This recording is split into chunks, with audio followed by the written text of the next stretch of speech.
If you like beer, home brewing is a wonderful hobby. I bought myself a one-pot brewing system called a grain father.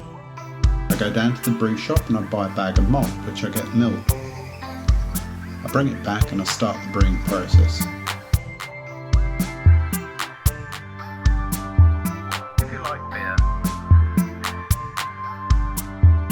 If you like beer. If you like beer. The first stage is called mashing.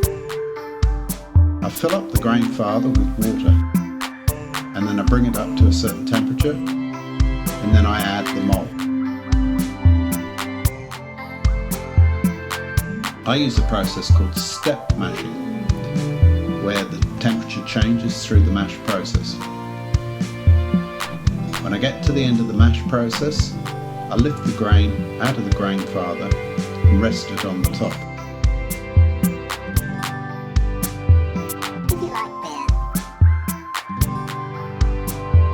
If you like beer.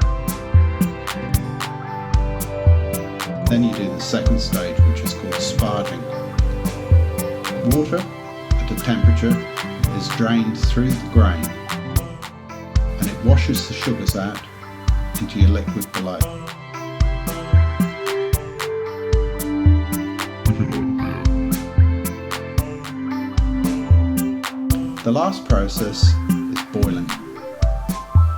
The resultant liquid is called a wort. When you're boiling the wort, you would add hops, fruit, and other things for flavouring.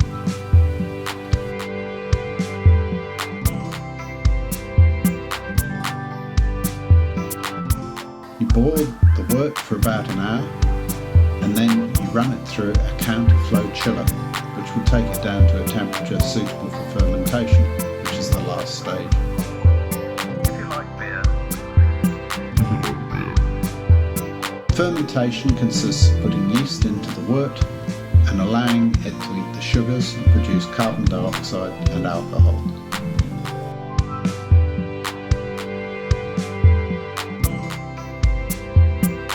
The fermentation process takes between a week and two, and at that point you can put it into bottles or kegs for your enjoyment.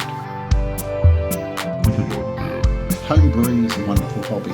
If you like beer, If you like beer. if you like beer, If you like beer. if you like beer,